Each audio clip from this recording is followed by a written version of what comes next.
तो बायोमॉलिक्यूल का analysis last lecture में हमने पढ़ा था। जिनको लास्ट लेक्चर नहीं मिला था वो नीचे लिंक में देख सकते हैं, नीचे लिंक में वीडियो मिल जाएगी। ओके, तो बायोमॉलिक्यूल्स का एनालिसिस किया गया था। तो जितने भी कोई भी ऑर्गेनिज्म है किससे मिलके बना हुआ है? सेल से मिलके बना हुआ है।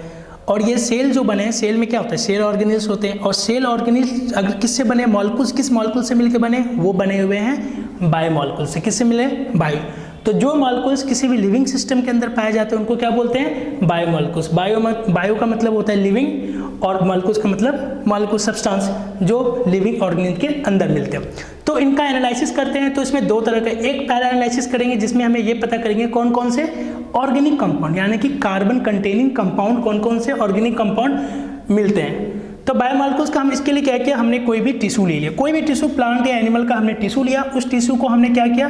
ट्राइक्लोरोएसिटिक एसिड के साथ मिक्स करके उसे फिर हम ग्राइंड किया, यानी कि हमने उसे पीस दिया। पीसने के बाद हम उसे चीज़ क्लॉथ या फिर फिल्टर पेपर, जो पेपर होता है उससे हम फिल्टर करेंगे। इससे दो तरह का होगा। जो एसिड में सॉल्युबल पार्ट होगा वो क्या होगा? इसमें छन के नीचे आ जाएगा। ये कौन सा? एसिड सॉल्युबल पार्ट, ये मिल जाएगा आपको एसिड सॉल्युबल पार्ट। और दूसरा जो पार्ट होगा जो एसिड में नहीं घुला यानी कि वो एसिड इनसॉल्युबल पार्ट, ये हो जाएगा एसिड इनसॉल्युबल पार्ट। अब दोनों में डिफरेंसेस क्या है वो हम समझते हैं। तो एनालिसिस जब हमने किया तो हमें ये पता चला जो एसिड सॉल्युबल पार्ट है इसमें 1000 से भी ज़्यादा कंपाउंड्स देखने को मिला।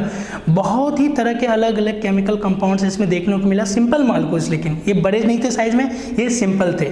और इनका जब हम मॉलिक्यूलर वेट की हमने जब ध्यान दिया तो हमें देखने को मिला ये 18 से लेकर के 800 डाल्टन के बीच वाले ऐसे मॉलिक्यूल्स मिले। यानी कि इनमें जितने भी मॉलिक्यूल्स मिले एसिड सॉल्युबल पार्ट में, उनके जो मॉलिक्यूलर वेट थे वो 18 से 800 डाल्टन के बीच में थे, यानी कि लो मॉलिक्यूलर वेट के थे। तो जो इनमें जितने भी केमिकल कंपाउंड्स मिले उन सबको हम क्या बोलेंगे? Micro biomolecules. साइज में छोटे हैं ना, मॉलिक्यूलर वेट कम है, उनको बोलेंगे माइक्रो बायोमॉलिक्यूल्स। ओके, और एक पार्ट जो हमारा एसिड में नहीं घुला वो ऊपर हमें मिल गया सुपरनेटेंट के रूप में, उसे हम बोलेंगे एसिड इनसॉल्युबल पार्ट। क्या बोलेंगे? Acid insoluble part. जब इसका एनालिसिस किया गया तो एसिड इनसॉल्युबल पार्ट में, एसिड इनसॉल्युबल पार्ट में हमें क्या क्या देखने को मिला? हमें मिला प्रोटीन देखने को मिला, इसके अलावा कार्बोहाइड्रेट मिला और हमें मिला न्यूक्लिक एसिड और लिपिड्स मिला। ये 4 मॉलिक्यूल हमें बायोमॉलिक्यूल्स देखने को मिला किसमें? एसिड इनसॉल्युबल पार्ट में। ये फिल्टर क्यों नहीं हुए? इसका एक कारण था, जो ये प्रोटीन्स थे, कार्बोहाइड्रेट्स थे, न्यूक्लिक एसिड थे, ये तीनों थे पॉलीमर्स। क्या थे ये? पॉलीमर्स। पॉलीमर्स थे मतलब ये एक सिंगल यूनिट से मिलके नहीं बने, ये छोटे छोटे यूनिट से मिल करके एक बड़ी लंबी चेन बनी हुई है, जिनकी वजह से इसकी मॉलिक्यूलर वेट भी क्या होता है? काफ़ी ज़्यादा। अगर बात करें इनके मॉलिक्यूलर वेट की रेंज तो ये 10,000 या फिर उससे ज़्यादा, 10,000 डाल्टन या फिर उससे ज़्यादा मॉलिक्यूलर वेट के थे। यानी कि प्रोटीन, कार्बोहाइड्रेट और न्यूक्लिक एसिड की बात करें, ये तीनों की, अभी हम लिपिड की बात नहीं कर रहे हैं, ठीक है, लिपिड की बात करेंगे।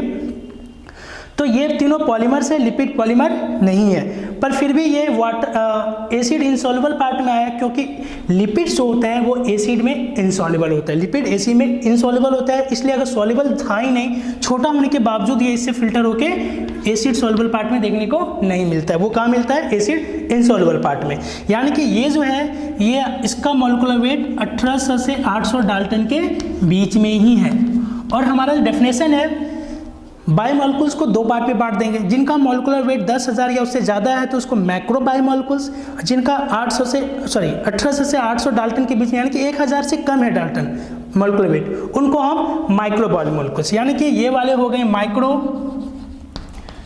Micro biomolecules.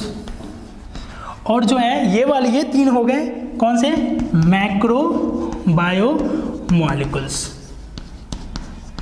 क्लियर है? तो यानी कि अब जितने भी बायोमॉलिक्यूल्स हैं हमने उसके 2 कैटेगरी बना लिए, मैक्रो और माइक्रो। अब एक एक करके हम फिर आगे पढ़ेंगे, इसमें से डिटेल में लिपिड्स लेंगे, लेकिन इसका हम एक और एनालिसिस करेंगे। ये तो हमारा ऑर्गेनिक कंपाउंड का एनालिसिस हो गया, पर इसका एक थोड़ा सा डिस्ट्रक्टिव तरीके से हम एनालिसिस करेंगे और ये पता करेंगे इसमें इनऑर्गेनिक केमिकल्स और मॉलिक्यूल्स कौन से हैं। तो इसके लिए हम थोड़ा सा अलग एक्सपेरिमेंट करेंगे। हम भी यहाँ भी लेंगे प्लांट या एनिमल का टिश्यू, पर इस बार हमें किसी एसिड के साथ ना घुला कर इसे क्या करेंगे, हम इसका जैसे ही कोई प्लांट या एनिमल से हमने टिश्यू लिया तो वो उसका उस टाइम में जो वेट होगा उसे मेजर करेंगे, और वेट क्या कहलाएगा? Fresh weight. कोई भी टिश्यू जो फ्रेश है बिल्कुल, बस काटा निकाला और उसको मेजर करेंगे तो वाटर के साथ, उसके अंदर जितने भी वाटर कंटेंट है सब कुछ के साथ अगर मेजर करेंगे उसको बोलेंगे फ्रेश वेट। जब उसे हम ड्राई कर देंगे तो इससे वाटर क्या, जितना भी वाटर होगा वो क्या होगा? इवेपोरेट कर जाएगा, और तब जो उसका वेट आएगा उसे बोलते हैं ड्राई वेट। बायोलॉजी में ये टर्म अक्सर यूज होता है, fresh weight, dry weight. Ecology में भी यूज होगा फ्रेश वेट, ड्राई वेट, तो यही टर्म होता है। जब ड्राई कर देंगे तो वाटर इवेपोरेट कर गया, तो बिना वाटर का जो लिविंग बायोमास का जो वेट होगा उसको बोलेंगे ड्राई वेट। तो हमने क्या किया? टिश्यू लिया, लिविंग टिश्यू को हमें क्या करेंगे? इसे ड्राई करेंगे। ड्राई करेंगे तो इसमें जितना भी वाटर होगा वो सारा इवेपोरेट कर जाएगा, यानी कि पहला हमें इनऑर्गेनिक कंपाउंड क्या मिल गया? H2O पहला। उसके बाद जो ये ड्राई वेट होगा, अब इसे हम क्या करेंगे? बर्न करेंगे। हमने पहले ही बोला था डिस्ट्रक्टिव तरीका है, यानी कि इसे हम जलाएंगे। जलाएंगे तो क्या होगा? इससे धुआं निकलेगा, यानी कि CO2 निकलेगा। क्या निकलेगा? कौन सी गैस? CO2। क्योंकि ये ऑर्गेनिक कंपाउंड हमने बताया किससे मिलकर बना हुआ? ये कार्बन कंटेनिंग ऑर्गेनिक कंपाउंड से मिलकर बनाया था। जब ऑर्गेनिक कंपाउंड जलेगा तो क्या कार्बन का कंपाउंड जो ऑक्सीजन के साथ रिएक्ट करके क्या बनाएगा? CO2। कोई भी चीज़ को हम जलाते हैं तो CO2 निकलता है, और लिविंग टिश्यू है तो कार्बन तो है ही उसमें ऑर्गेनिक कंपाउंड में, तो ये जलेगा तो CO2 बाहर, यानी कि दूसरा हमें इनऑर्गेनिक कंपाउंड मिल गया। उसके बाद हमें क्या मिलेगा? नीचे जलने के बाद हमें मिलेगा राख, जिसको हम बोलते हैं S। इसका जब एनालिसिस किया गया तो हमें इसमें मिले अलग अलग तरह के इनऑर्गेनिक एलिमेंट्स, जैसे calcium, sodium, potassium, sulphur, nitrogen, magnesium, silicon, अलग अलग तरह के मिले। फिर हमने नोटिस किया ये तो वही एलिमेंट्स है जो हमें सॉइल में भी मिलते हैं, यानी कि अर्थ के क्रस्ट में। अर्थ क्रस्ट मतलब अर्थ की जो सबसे ऊपरी सतह होती है उसको क्या बोलते हैं? Earth crust. जो मिट्टी का लेयर होता है उसे क्या बोलते हैं? Earth crust. यानी कि ये सारे elements, inorganic elements earth crust में भी मिलते हैं, और ये हमारे बॉडी में भी मिल रहे हैं। मतलब यानी कि क्या डिफरेंस है? अर्थ क्रस्ट में मिल रहा है, हमारे बॉडी में भी मिल रहा है, तो डिफरेंस क्या? कुछ तो डिफरेंस होना चाहिए। वो अर्थ क्रस्ट तो लिविंग नहीं है पर हम लिविंग है, तो डिफरेंस क्या देखा गया? तो इनका थोड़ा सा रिलेटिव एविडेंस का डिफरेंस था। यानी कि अगर बात करें हाइड्रोजन, तो देखो अलग अलग केमिकल क्या क्या मिला? हाइड्रोजन मिला, ऑक्सीजन मिला, कार्बन मिला, ऑक्सीजन मिला, इसके बाद calcium, sulphur, sodium, potassium, sulphur, nitrogen, अलग अलग एलिमेंट सारे मिले। तो देखा जाए हाइड्रोजन है, तो हाइड्रोजन अर्थ क्रस्ट में 0.14% है, 0.14% है, जबकि ह्यूमन में इसकी परसेंटेज कितनी है? 0.5%। कार्बन का एविडेंस देखा जाए अर्थ में मात्र 0.03% है, लेकिन ह्यूमन में 18.5% है, यानी कि काफ़ी ज़्यादा है। यानी कि अर्थ में काफ़ी कम है, ह्यूमन बॉडी में या किसी भी लिविंग सिस्टम में 18.5% है। ऑक्सीजन की बात करें तो ऑक्सीजन एटमॉस्फेयर में या अर्थ क्रस्ट में 46.6% है, जबकि ह्यूमन में 65% है। नाइट्रोजन सॉइल में होता ही नहीं, इसलिए अक्सर सुनते होंगे कि सॉइल में नाइट्रोजन की कमी होती है। खेतों में जो फर्टिलाइजर्स होते हैं क्या? यूरिया डालते हैं क्या? नाइट्रोजन रिच कंपाउंड्स है, हमेशा सॉइल में नाइट्रोजन की कमी रहती है, जिसकी वजह से, और ये नाइट्रोजन का इस्तेमाल होता है क्या बनाने में? एमिनो एसिड, और एमिनो एसिड मिलकर बनाते हैं प्रोटीन्स, और प्रोटीन्स की अक्सर कमी होती है। इसलिए देखोगे दाल वगैरह कहते हैं नाइट्रोजन दाल खाओ प्रोटीन मिलेगा, क्यों? क्योंकि दाल की जो प्लांट्स होते हैं उसमें नेचुरल नाइट्रोजन फिक्सेशन बैक्टीरिया होते हैं जो कि नाइट्रोजन फिक्स करते हैं, इसलिए नाइट्रोजन हमेशा कम रहता है। सॉइल में फ्री नाइट्रोजन नहीं, मैक्सिमम 78% नाइट्रोजन कहाँ मिलता है? एटमॉस्फेयर में, यानी कि एयर में हमारा है, सॉइल में नहीं है, बहुत कम है। तो लिटल होता है, पर हमारे ह्यूमन बॉडी में कितना होता है? 0.3%, 0.3%, सॉरी 3.3%, 3.3%। नाइट्रोजन हमारे बॉडी में 3.3%, यानी कि ये काफ़ी ज़्यादा होते हैं। नेक्स्ट हम बात करें सल्फर। कुछ एलिमेंट्स ऐसे भी हैं जो सॉइल में ज़्यादा है पर हमारे बॉडी में कम है, जैसे कि सल्फर तो सॉइल में कम है, ये ज़्यादा है, लेकिन हाँ ये रहा सोडियम सॉइल में 2.8% है, जबकि हमारे बॉडी में मात्र 0.2% है। कैल्शियम सॉइल में 3.6% है, जबकि बॉडी में 1.5% है। कैल्शियम हमारे बोन्स वगैरह बनाने में हेल्प होते हैं। मैग्नीशियम 2.1% है सॉइल में, पर हमारे बॉडी में 0.1% है। सिलिकॉन जो कि सबसे ज़्यादा सैंड होगा, सैंड सॉइल में जो सिलिकॉन सबसे ज़्यादा पाया जाता है 27.7% हमारे अर्थ क्रस्ट में, पर हमारे बॉडी में इसकी ज़रूरत है ही नहीं, तो ना के बराबर है, नेग्लिजिबल है। ओके, तो टोटल एनालिसिस करने के बाद हमें ये पता चल गया हमारे जो बायोमॉलिक्यूल्स होते हैं उसमें ऑर्गेनिक भी हैं और इनऑर्गेनिक भी हैं। तो इनऑर्गेनिक कंपाउंड्स भी हैं और उनका रिलेटिव एविडेंस भी देख लिया। अर्थ क्रस्ट में वो कुछ एलिमेंट्स अर्थ क्रस्ट में ज़्यादा होते हैं, ह्यूमन बॉडी में कम होते हैं मैक्सिमम, लेकिन ऐसा देखा गया जो अर्थ क्रस्ट में कम है और ह्यूमन में ज़्यादा है। क्लियर है? अब हम यहाँ से आगे देखते हैं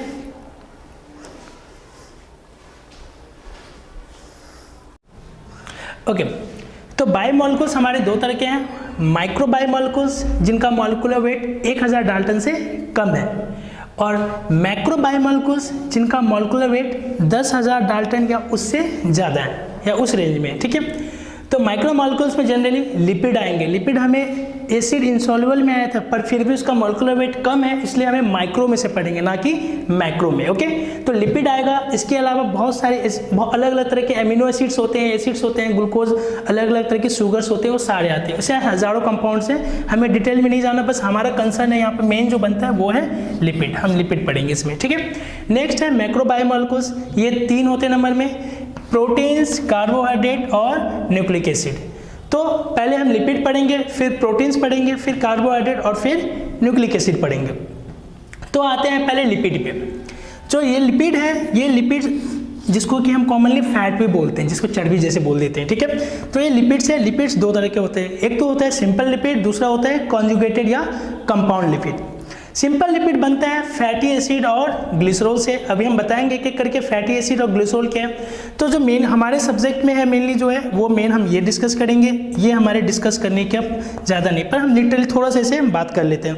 कंजुगेटेड या कंपाउंड लिपिड्स क्या है, ये फैटी एसिड ग्लिसरॉल के साथ साथ इसमें फॉस्फोरिक एसिड भी होता है, नाइट्रोजन के अलग अलग कंपाउंड्स भी होते हैं, कुछ किसी में एमिनो एसिड्स कुछ आके जुड़ जाते हैं, तो अलग अलग तरह कंपाउंड जाके ये कॉम्प्लेक्स हो जाता है। स्ट्रक्चर देखो, फैटी एसिड ग्लिसरॉल ये बिल्कुल सिंपल है, ऐसे लिपिड, इससे जो लिपिड बनेगा वो सिंपल लिपिड। लेकिन इनके अलावा फैटी एसिड ग्लिसरॉल के अलावा अदर कंपाउंड्स भी जुड़ता है, और जिसकी वजह से ये बनता है कॉन्जुगेटेड या कंपाउंड लिपिड्स, जिसके एग्जाम्पल है फॉस्फोलिपिड्स और ग्लाइकोलिपिड्स। ये आपके फॉस्फोलिपिड्स कहाँ पाए जाते हैं, जो सेल मेम्ब्रेन होता है, सेल मेम्ब्रेन के स्ट्रक्चर में फॉस्फोलिपिड्स पाया जाता है, आपको वहाँ पर ग्लाइकोलिपिड्स ही पाया जाता है, या फिर ग्लाइकोलिपिड्स आपके ब्रेन में पाया जाता है, ठीक है। ओके, तो अब हम बात करते हैं सिंपल लिपिड्स की।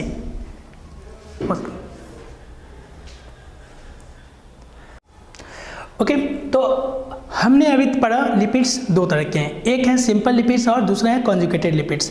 तो हम आगे जो हमारे सिलेबस में है सिंपल लिपिड्स, हम सिंपल लिपिड्स पढ़ेंगे। तो लिपिड्स किससे बन के मिलकर बने हुए, दो चीज़ें, फैटी एसिड और ग्लिसरॉल। फैटी एसिड और ग्लिसरॉल से मिलकर बने हुए हैं। अब हम देखते हैं ग्लिसरॉल क्या है, ये अल्कोहल है। क्या है ये, एक अल्कोहल है। फंक्शनल ग्रुप के बेसिस पर ध्यान दें, OH ग्रुप होता है ना, जिसमें OH ग्रुप लगा रहा है तो उसको बोलते हैं अल्कोहल ग्रुप। तो फैटी एसिड क्या होता है, ग्लिसरॉल क्या होता है वो देखते हैं, फिर इन दोनों को जोड़ेंगे, और इन दोनों को जोड़ने से क्या बनेगा हमारा सिंपल लिपिड। क्या बनेगा, सिंपल लिपिड। तो फैटी एसिड क्या होता है, फैटी एसिड होता है कोई भी R कंपाउंड और साथ में उसके कार्बोक्सिलिक ग्रुप जुड़ा हुआ, ये कहलाता है फैटी एसिड। क्या कहलाता है, फैटी एसिड। और ग्लिसरॉल होता है, इसको ट्राइहाइड्रोक्सी प्रोपेन, इसका दूसरा नाम क्या है, इसका स्ट्रक्चर बना लेते हैं, CH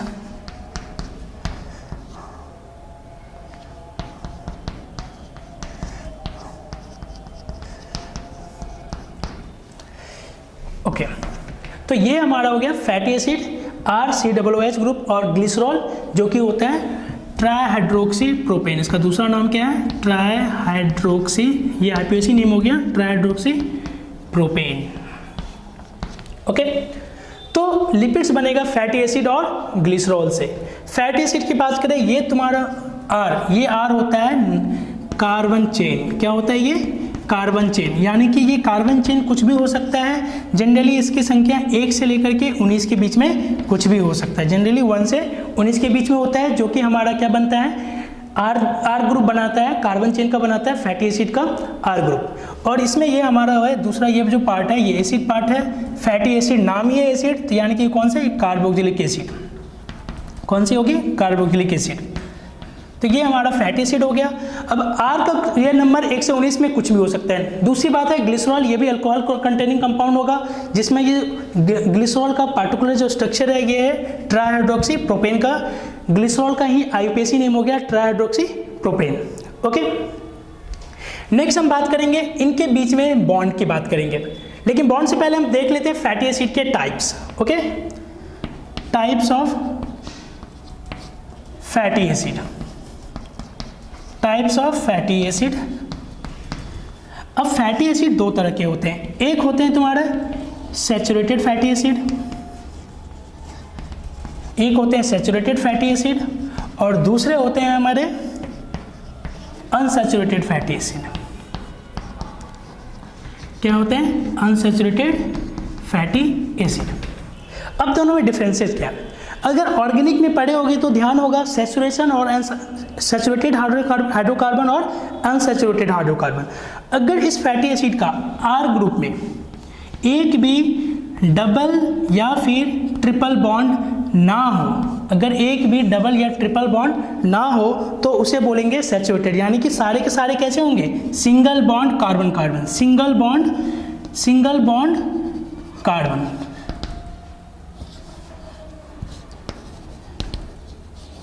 सिंगल बॉन्ड कार्बन होंगे सारे, यानी कि आर में जितने भी कार्बन की चेन होगी सब में सिंगल बॉन्ड होगा।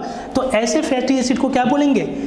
Saturated fatty acid. दूसरा है अनसैचुरेटेड फैटी एसिड। इसमें होगा, इसके भी दो टाइप होंगे, एक होगा मूफा और पूफा, दो है, मूफा MUFA और दूसरा है फूफा, पूफा PUFA। ओके, मूफा क्या है? Mono unsaturated fatty acid, mono unsaturated fatty acid. और पूफा जो है वो है पॉली अनसैचुरेटेड फैटी एसिड।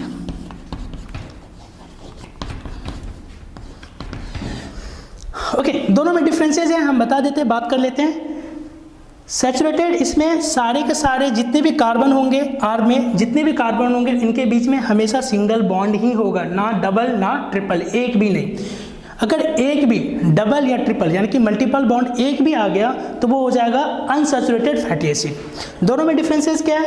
ये जो होता है सिंगल बॉन्ड, अगर रिएक्टिविटी की बात करें ऑर्गेनिक में पढ़ाया जाता है कि सिंगल बॉन्ड जो होता है वो लेस रिएक्टिव होता है कंपेयर टू डबल और ट्रिपल बॉन्ड। यानी कि जो ये सैचुरेटेड फैटी एसिड होगा इसका मेटाबॉलिज्म जो होगा बॉडी में काफ़ी स्लो होगा, यानी कि ये एक तरह का बैड फैट है। क्या ये? बैड फैट है, जबकि बैड फैटी एसिड हो गया। और ये जो होगा, ये सैचुरेटेड फैटी एसिड जो होगा ये डबल या ट्रिपल बॉन्ड होने की वजह से क्या होगा, बॉडी में इसका मेटाबॉलिज्म यानी कि रिएक्शन करेगा, बॉडी में मेटाबॉलिज्म इसकी फास्ट होगी, जिसकी वजह से ये बॉडी में जमा नहीं होगा, एक्यूमुलेट नहीं होगा, और बॉडी में मेटाबॉलिज्म होने की वजह से ये कोलेस्ट्रॉल का फॉर्मेशन नहीं करेगा। जो कोलेस्ट्रॉल वही जो हार्ट अटैक का यही कारण बनता है। ओके, तो ये बनते हैं। अब अगर सिंगल इसमें डबल बॉन्ड है या मल्टीपल बॉन्ड है, अगर सिंगल सिर्फ एक बार है एक जगह किसी कार्बन में, तो उसको बोलेंगे मोनो अनसैचुरेटेड फैटी एसिड। या लेकिन अगर एक से ज़्यादा कार्बन कार्बन के बीच में डबल या ट्रिपल बॉन्ड एक से ज़्यादा जगहों पे आ जाता है चेन में, आर चेन में, तो उसको बोलेंगे poly unsaturated fatty acid. Clear है? और डिफरेंसेस है, देखते हैं।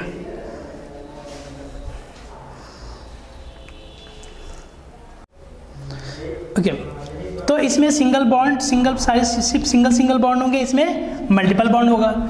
अदर डिफरेंसेस देखते हैं, ये नीचे ही ले चलेंगे, इसमें अनसैचुरेटेड, इसमें सैचुरेटेड। जो सैचुरेटेड फैटी एसिड है वो हमारी बॉडी बनाती है, इसलिए उसे कहते हैं नॉन एसेंशियल फैटी एसिड। क्या बोलेंगे? Non essential. कभी भी एसेंशियल या नॉन एसेंशियल की बात की जाएगी तो इस बात का ध्यान रखना है कि कैसे डिसाइड करेंगे कौन सा एसेंशियल है कौन सा नॉन एसेंशियल है। जो चीज़ हमारी बॉडी खुद बना सकती है तो उसकी ज़रूरत हमें कम महसूस होगी। क्यों? क्योंकि हमारी बॉडी खुद उसे बना सकती है, तो उसे बोलेंगे नॉन एसेंशियल। जैसे अभी फैटी एसिड में नॉन एसेंशियल पढ़ रहे हैं, ठीक वैसे ही अमीनो एसिड में भी पढ़ेंगे एसेंशियल और नॉन एसेंशियल। तो जो बना पाएगी हमारी बॉडी खुद उसे बोलेंगे नॉन एसेंशियल, लेकिन जो बॉडी हमारी खुद नहीं बना पाएगी उसे हम बाहर से लेना पड़ेगा। कहाँ? फूड से लेना पड़ेगा, तो उसे वो उसकी ज़रूरत हमें ज़्यादा है, क्योंकि अगर नहीं लेंगे तो उसकी कमी से, डेफिशिएंसी से प्रॉब्लम होगी। इसलिए जो हमारी बॉडी नहीं बना पाती उसे एसेंशियल बोलेंगे। यानी कि जो अनसैचुरेटेड फैटी एसिड होता है वो हमारी बॉडी नहीं बनाती है, उसको बोलते हैं एसेंशियल फैटी एसिड। क्लियर है? ये हो गया एसेंशियल फैटी एसिड। मेटाबॉलिज्म की बात करें, इसका है स्लो मेटाबॉलिज्म, यानी कि इसके बॉडी में जो यूटिलाइजेशन होगा वो कम होगा। किसकी वजह से हो रहा है? सिंगल बॉन्ड की वजह से। हमने बताया सिंगल बॉन्ड क्या होता है, काफ़ी स्ट्रांग होता है, जिसकी वजह से इसका ब्रेकडाउन स्लो हो जाता है, तो बॉडी में एक्यूमुलेट करके कोलेस्ट्रॉल वगैरह बढ़ाता है। नेक्स्ट बात करें, ये जो होता है इसका मेटाबॉलिज्म फास्ट होता है, इसका मेटाबॉलिज्म फास्ट होता है, जिसकी वजह से इसका डिपोजिशन बॉडी में नहीं होता है। कट कर दीजिए। अब इसके एग्जाम्पल की बात करें, इसका एग्जाम्पल जैसे कि पाल्मेटिक एसिड हो गया, इसमें होते हैं ऑलमोस्ट 16 कार्बन, 16 कार्बन का चेन है ये। नेक्स्ट अगर इसके एग्जाम्पल की बात करें, ये ओलिक एसिड, और भी होते हैं एक्सेट्रा। ठीक, अब हम बात करेंगे इसमें लिपिड्स में, लिपिड्स का फॉर्मेशन करेंगे। हमने फैटी एसिड पढ़ लिया, फैटी एसिड के टाइप पढ़े। हाँ, एक बात और, ये जो होता है नॉन एसेंशियल जो फैटी एसिड होता है, ये जनरली रूम टेम्परेचर पे सॉलिड होता है। रूम टेम्परेचर पे जनरली यानी कि इसकी जो मेल्टिंग पॉइंट होती है वो क्या होती है, काफ़ी हाई होती है। रूम टेम्परेचर पे कैसा होता है ये, सॉलिड। अगर एग्जांपल की बात करें तो जैसे कि घी, बटर, ये सब क्या होता है, रूम टेम्परेचर पे सॉलिड होता है। ठीक है, तो अगर ये भी तरीका है पहचानने का, जो रूम टेम्परेचर पे सॉलिड मिले, सॉलिड स्टेट में मिले, उसे क्या मानेंगे, नॉन एसेंशियल, उसे सैचुरेटेड फैटी एसिड बोलेंगे। या फिर जो रूम टेम्परेचर पे लिक्विड में रहता है, जैसे ऑयल हो गया, रिफाइन हो गया, ये सब क्या होते हैं, रूम टेम्परेचर पे लिक्विड में होते हैं, ये होते हैं unsaturated fatty acid. Room temperature पे ये लिक्विड होंगे, जैसे ऑयल और रिफाइन। अगर बात करें गुड फॉर हेल्थ क्या है, ये गुड तुम्हारा ये जो है सैचुरेटेड फैटी एसिड है, वो बैड फैटी एसिड है। क्या है, बैड फैटी एसिड है, इसे कम से कम कंजप्शन में लेना चाहिए। जबकि अनसैचुरेटेड फैटी एसिड है, ये गुड फैटी एसिड है, इसे अपने डाइट में ज़्यादा से ज़्यादा लेना चाहिए। अगर ध्यान से देखोगे, जो तेल की जो पैकेट की डिब्बी आती है, उस पर पीछे अगर लिखा रहता है मूफा या पूफा करके लिखा रहेगा, मूफा या पूफा। अगर ये मूफा या पूफा है, जनरली ये तेल सरसों तेल या फिर रिफाइन के पीछे लिखा रहता है, क्योंकि उसमें अनसैचुरेटेड फैटी एसिड, वो गुड फॉर हेल्थ। जैसे सफोला के एडवर्टाइजमेंट करते हैं ना, बोलते हैं गुड फॉर हेल्थ, कोलेस्ट्रॉल के लिए, हार्ट के प्रॉब्लम से उनको ज़्यादा, क्यों, क्योंकि अनसैचुरेटेड फैटी एसिड अगर डाइट में ज़्यादा बढ़ेगा तो वो डिपॉजिट नहीं होगा बॉडी में, तो कोलेस्ट्रॉल का फॉर्मेशन नहीं करेगा। इसलिए अनसैचुरेटेड फैटी एसिड ज़्यादा अच्छा होता है हमारे बॉडी के लिए, उसका मेटाबॉलिज्म फास्ट होता है, वो हमारी बॉडी में डिपॉजिट नहीं करेगा, डिपॉजिट नहीं होगा, कोलेस्ट्रॉल नहीं फॉर्मेशन करेगा, उससे प्रॉब्लम्स नहीं होगी। जबकि सैचुरेटेड से ये सारी प्रॉब्लम्स होगी। नेक्स्ट हम पढ़ेंगे अगले लेक्चर में। एंड जिनको भी कोई प्रॉब्लम है, आप कमेंट बॉक्स में नीचे बता सकते हैं। वीडियो को लाइक करें, शेयर करें और चैनल को सब्सक्राइब करें। Thank you.